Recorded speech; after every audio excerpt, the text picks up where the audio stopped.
Welcome back to Bravo Breaking News with Kim and Lisa. We're here, of course, to talk part 2 of the Real Housewives of Orange County reunion. But guys, not only did I watch it, I had the pleasure of viewing it with 3 of the OC housewives themselves. Okay, not just any 3 housewives. You got to watch with Shannon, Emily, and Gina, all queens who had a fantastic season. I mean, Kim, I absolutely love this for you. I love this for us. Please tell us everything. God, I mean, where do I even begin? It was honestly such an awesome night. Not only did it support a great cause, the Innocence Center, which Emily has featured on the show, but I also came out of it with some stories to tell, and you guys are going to be the first to hear it. So I'm going to dive right in. But before I do, make sure you guys hit that subscribe button so you don't miss any Bravo breaking news. OC is almost over, but we will be jumping over to Beverly Hills recaps because, guys, that starts up next week. I can't wait. It is Housewives season. But first, let's dive into last night because I do have a lot to share. Oh my God. I can't even imagine. Okay, so wait, start from the beginning. How did you get this coveted invite?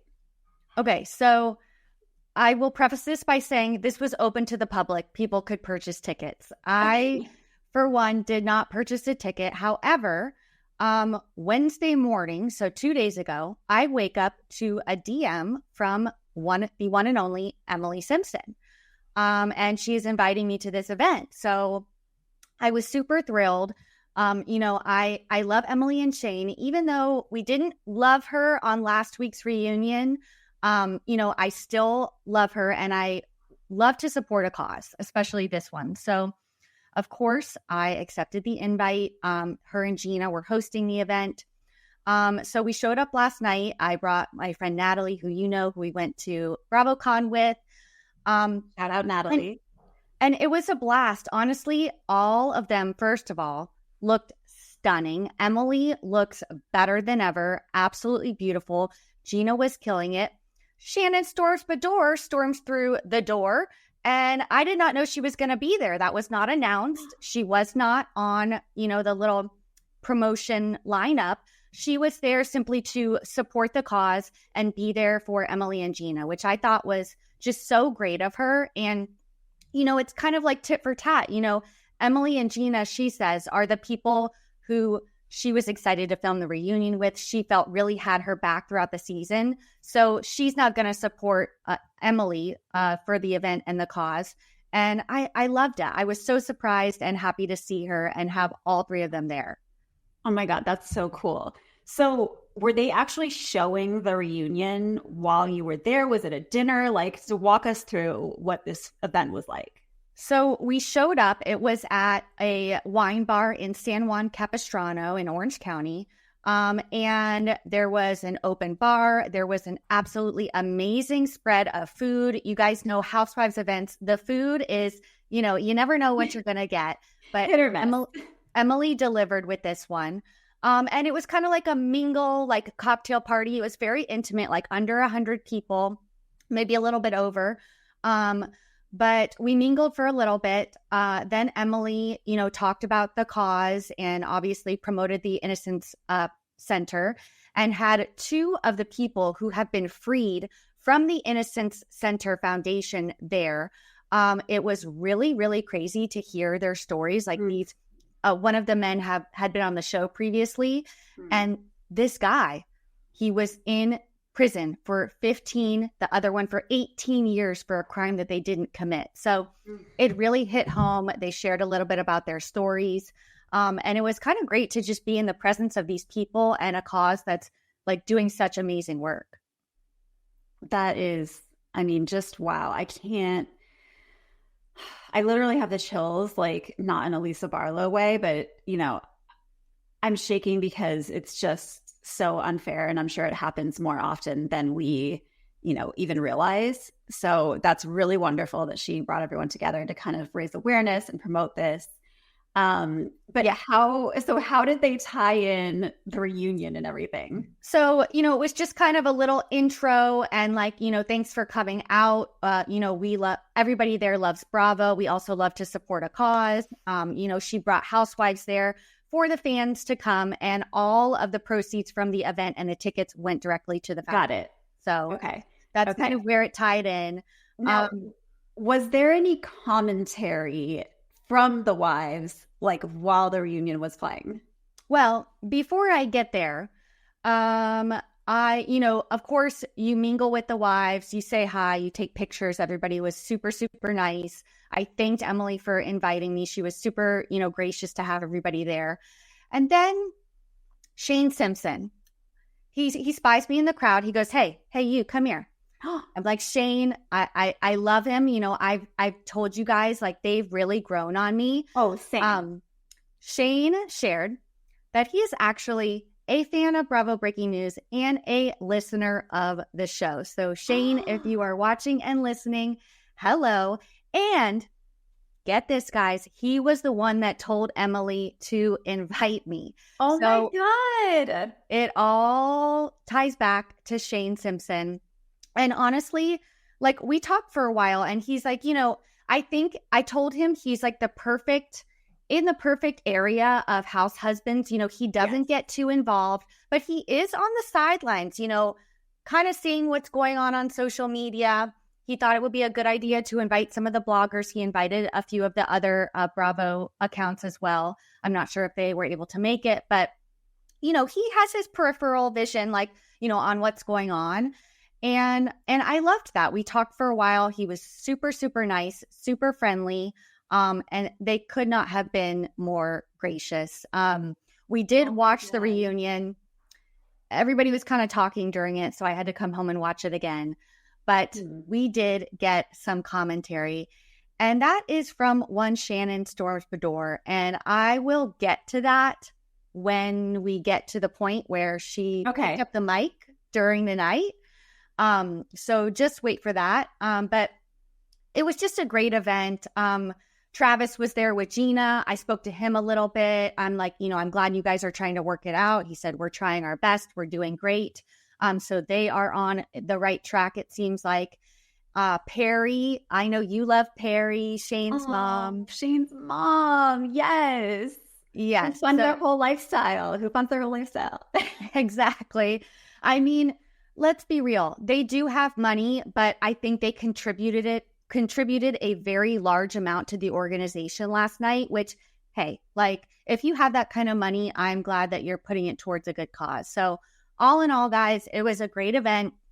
If you want to check out the Innocence Center on Instagram and see how you guys can help, that would be great. But overall, I think it might be the Innocence Project, but maybe it is Innocence Center, actually. Oh, Innocence Center. Okay. Yes. And just all the ladies were so warm and welcoming, and I loved it. So I could not have nicer things to say about them all. That is so amazing. I mean, the pictures you sent, like, they all looked gorgeous, as did you. But I mean, shout out to Shane and Travis, here we go. Actually, I should do it this way, because otherwise it'll give away that I'm a millennial too. Yeah, no, really, Shane is the true hero in this story. Thanks, Shane, for the invite. Travis, and I mean, Shannon and Emily and Gina, all of them. It was such a great night. Okay, well, enough about me, enough about the event. Thank you for humoring me. I just had to share all about it. It was such a fun night, but let's dive into the episode. And don't forget, I still do have a story about Shannon Bedore, which I will share at the end of the episode. Okay, stay tuned, everyone. So yeah, this part of the reunion picks up with Jen versus Emily. And Emily basically says, look, I just want you to admit that Ryan has made bad choices. And Jen's like, I don't owe you that, because he hasn't made bad choices. He hasn't done anything wrong. He hasn't been charged with anything. So, Emily's really triggered by Jen's behavior. And I think just relying so much on a man, whether it be her ex or now Ryan. And she, just that doesn't sit well with Emily. And, Jen is Jen. Jen's going to Jen. And she's going to be like, look, this is my life. I think she does give a little bit of perspective in saying, look, I get now like where you were coming from. And I do wish that I had kind of invested more in myself to build myself up so that I don't have to be so reliant. But also, like, the proof is in the pudding kind of thing where, you know, okay, Jen, let's see you do it. And Emily's like, start monetizing, like start doing brand deals. So we'll see what happens. But, you know, she is making a car payment every month, which is great. And, you know, she says, guys, I'm good. I hear that you're concerned for me, whether it's out of true concern or, you know, just fake concern for the show, but I'm good. And that's really all you can do. If you don't like someone's boyfriend or spouse or significant other, all you can do is express your concern, and then you got to leave it. Because if you keep poking, if you keep digging at it, it's just going to push you guys further apart. I agree. I think this is where the conversation ends when it comes to Jen and Ryan's relationship, because she has, you know, made it very clear that she's not going anywhere. She is very confident in his innocence. She is saying that nothing's going to happen. So I'm going to choose to believe her. I do think, I'm not just saying this, I think that Emily redeemed herself a little bit this week just by explaining, you know, all of their worry and like questions about her financial situation and stuff is like out of concern for her. Like, and the fact that Emily opened up that, you know, her mom didn't work and didn't really have control over like what was going on in their household growing up. I think that explains a lot why she's questioning this. So I don't know. I see the concern. I see why they're hounding Jen about this, but it's time to cut it out, nip it in the bud, and move on. And to be clear, I share that concern, but also you got to trust her to do what she thinks is best. Agreed. So then we get into the cease and desist. And I am happy that we're covering this. I wasn't sure. I couldn't remember whether this happened before the reunion, but we all remember. I remember the day I woke up and learned that Ryan had served Tamara with a cease and desist the night after Watch What Happens Live.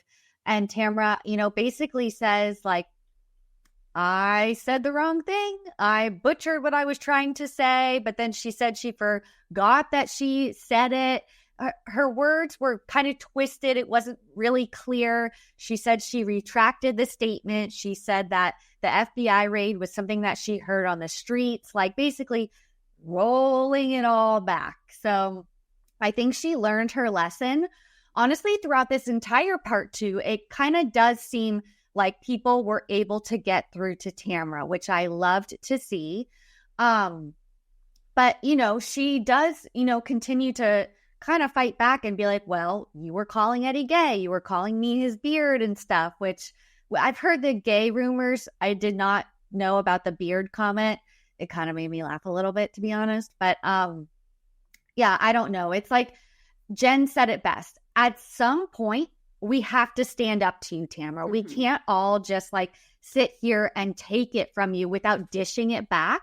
And I've said it before, you know, like it's their way of retaliation. Like if she wants to dish it, she has to be able to take it too. So I think that that's clear. All the women made that clear. Jen made that clear. I think it kind of got through to Tamara. And I don't know. We'll see if she changes that all.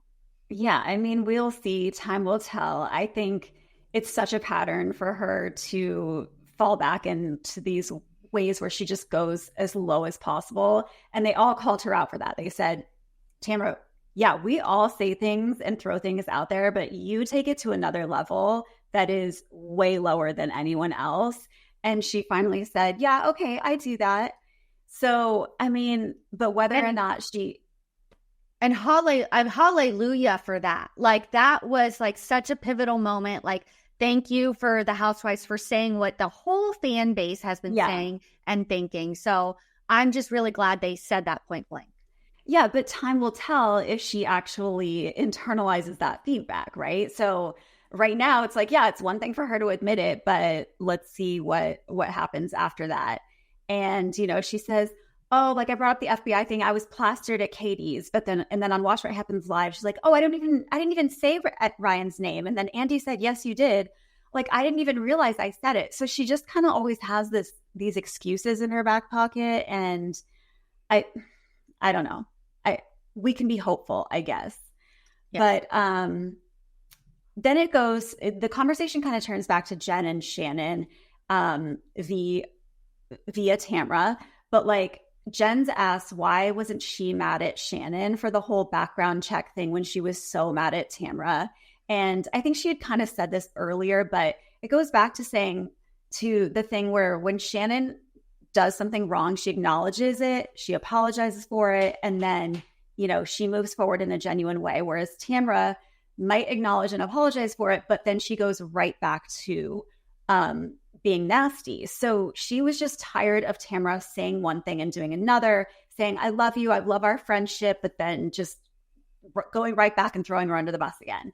So I don't know. And then we get this funny moment between Emily and Shannon where Emily says, well, the only reason Shannon took accountability is because I made her, like I told her to. And we see this clip and then Shannon's like, no, I would have taken accountability anyway. And everyone's like, okay, whatever. But guys, can I just say, just a quick little segue.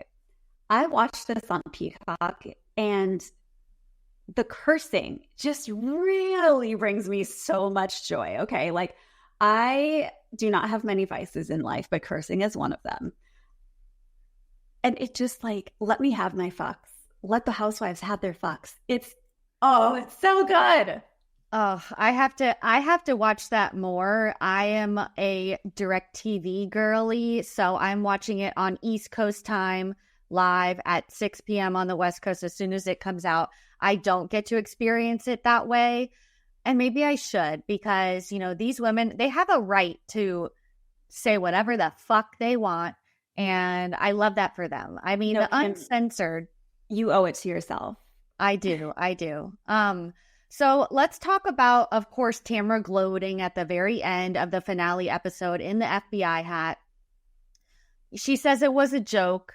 It didn't really seem like a joke. She seemed very much vindicated by this. She's really backtracking here. Whether she means it or not, I don't know. But then we get this conversation that was making me laugh once again. The historical friend comment. So they're going to call out Heather because Heather is Tamara's sidecar and has been all season. She seems to have this newfound best friendship with Tamara. They've always been, good, but the fact that she's backing her up in a lot of these things is totally just odd. And apparently Heather told Jen that it's because Tamara is a historical friend. Now, that is a very specific phrase that I do not think Jen Pedranti would make up. So and it sounds like something Heather would say. She's like, I don't talk like that. And it's like, actually, that's exactly how you talk. It's very demure. It's very something that Heather Dubrow would say. And yeah, I definitely think she said that. What do you think? 100%. Right? 100%.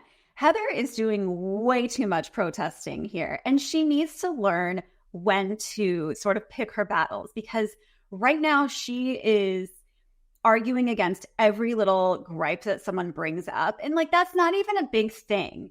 Oh, she called you a historical friend. Okay, you are a historical friend. I've known you for a long time. Therefore, we've been in this, rat race together for a long time. And so, yeah, we have a bond that is different than maybe some of my other friendships. That's all she had to say. But yet Heather you can't ever say anything negative about her without her being defensive. So I just want Heather to roll with it a little bit more.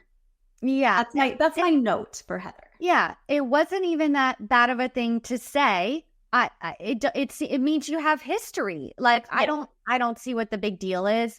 I don't see what the big deal is about the whole Katie and her daughter Kylie and Emily's twins, the whole thing with Heather. Heather is still very upset by this. We get a lot of different stories. They say that Kylie twisted the story.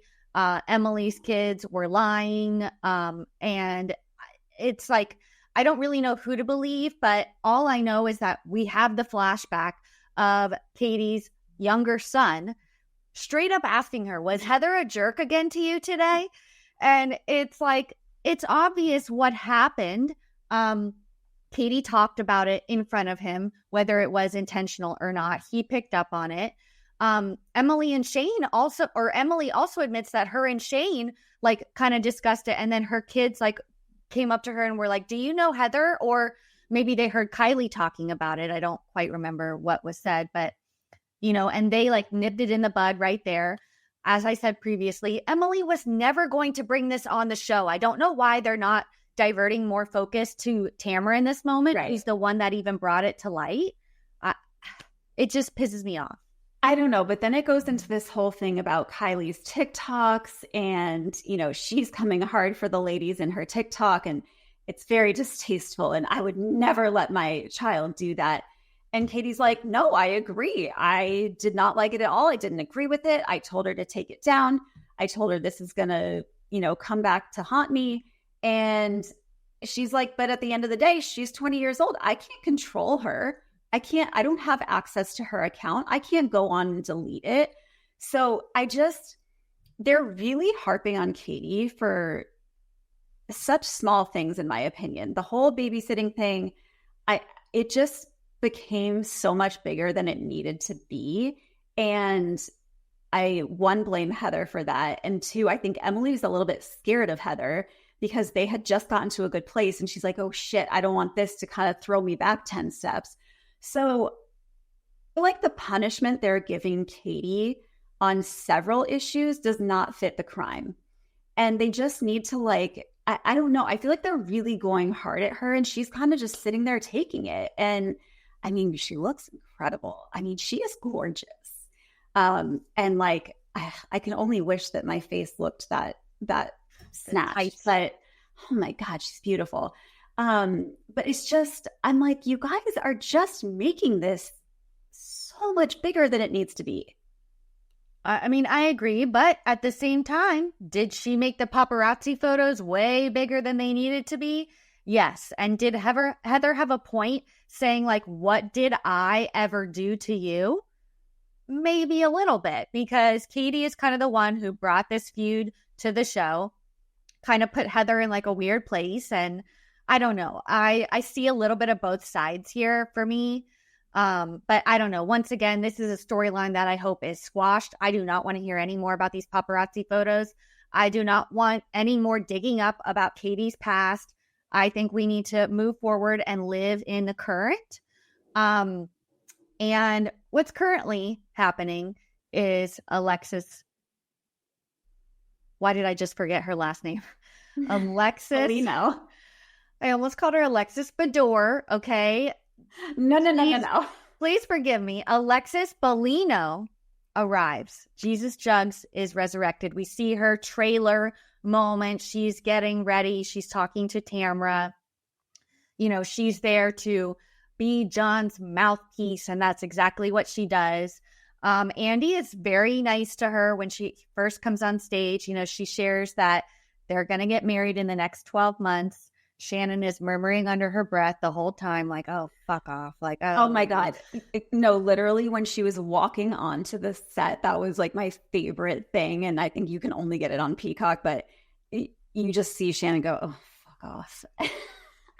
And I think that she was feeling a little bit of that last night as well, because Alexis walked onto the stage. And at last night's event, this is when Shannon Storms Bador took to the microphone. No, stop it. Okay, tell us everything. She just began commentating. She was like, oh, wait, watch this. Wait for this moment. Oh my gosh, this is going to be good. It was like the People's Couch, Shannon Storms Bador edition, and she was giving everything. I loved it. So Andy's like talking about, asking what their plans are, if Alexis and John are going to move in today or together. And Alexis is like, no, John's house is small. And she goes, it is small, into the microphone. She was just so like riled up, as were all of us in the room. Like at this moment when Alexis, it was just amazing to hear that. And it continued throughout Alexis's kind of appearance. So yeah, I'll tell you guys what she said when it comes up. Alexis and those brown lip glossed lips. Ugh. I'm sorry, brown lipstick is a no. It's going to be a no for me. Yeah, so I don't know. They talk about how her and Heather are friends, which honestly doesn't make sense to me. Like, I just don't see that, but apparently they are. They've bonded over their children. And, you know, Andy mentions Tamara and Alexis made up at BravoCon and asked her what it was like to come back, you know, and she says, well, you know, it's been a little bit of a whirlwind. And then, of course, they get into the Johnny J thing. And Shannon shares, okay, she offered to pay the $70,000. It was lowered from 75 to 70. And, you know, said, but you have to sign a mutual non-disparagement agreement. So mutual meaning Shannon could not talk badly about him and he could not talk badly about her, which Emily can confirm is standard. And I think at your event, you said Emily did confirm. A cut to Shannon on the mic. Emily confirms it's standard. She is vindicated in this moment.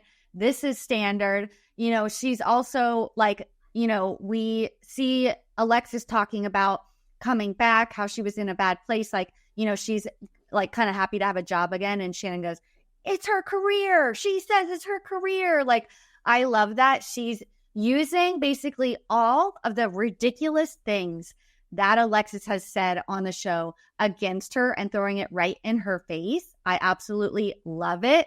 I mean, the moment. There's the door, Shannon Bedore. How many times did you practice that when there was no door? Oh my God. The crowd last night erupted. And then they cut to the scene of Alexis practicing it in the car. I mean, it could not get better than this. Oh my gosh.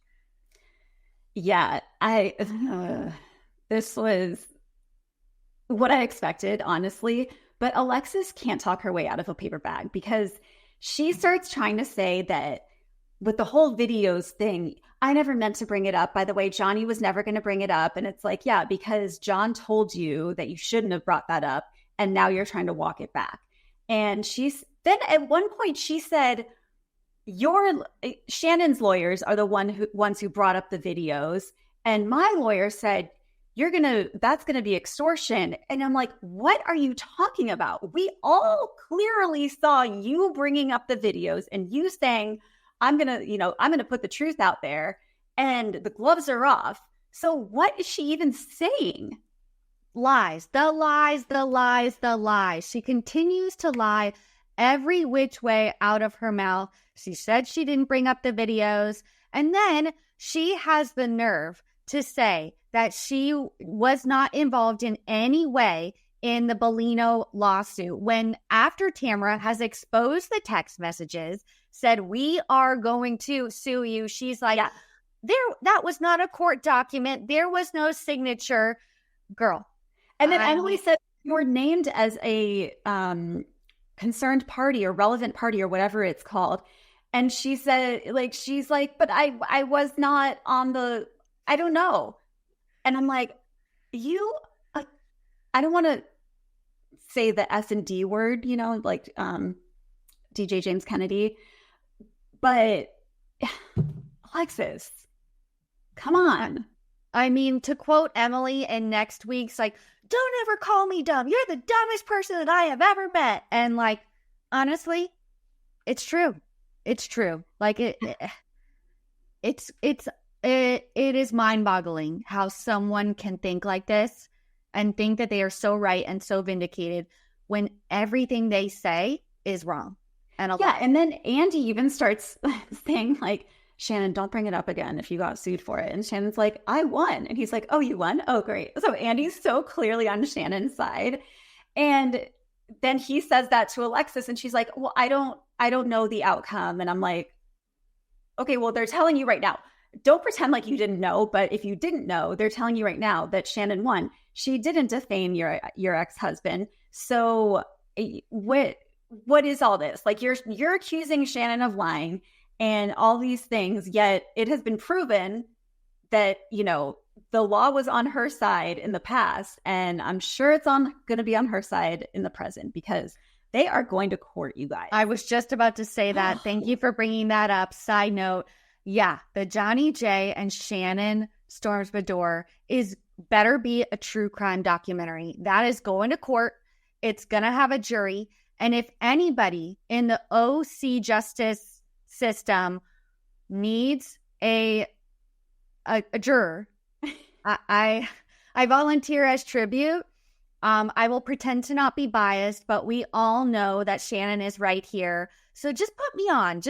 I think I could talk her in, coach, into this. No one ever begs for jury duty. I am begging you for jury duty, right? I need this case and I need it now. And you're so right. Like someone to get Ryan Murphy on the line because this needs to be the next true American story, American crime story, whatever it's called. I mean, but you guys, if she doesn't win this case, like I'm going to riot. She will. There's no possible way that she won't. Just like she won this reunion. I loved the ending so much. She just continues to, battle Alexis and basically discredit everything she's saying. She says every person in this cast came up to me and was basically like, I don't know how you're doing what you're doing right now, showing up, filming with this person, especially while they're, they're suing you. And Alexis is like, well, they said that same thing to me, and it's right. Like, Alexis, you chose to be here. This is Shannon's job and has been for the past 10 years. And Alexis is like, you took my job 10 years ago. And she's like, I'm still here, bitch. And then Alexis has the audacity to say that she's been on TV for 15 years. Wow. Oh, so you're a TV star. Tell me what Alexis has been in on TV. I think maybe she was in one episode of Below Deck. That's the only thing I could. That's the only thing I could say.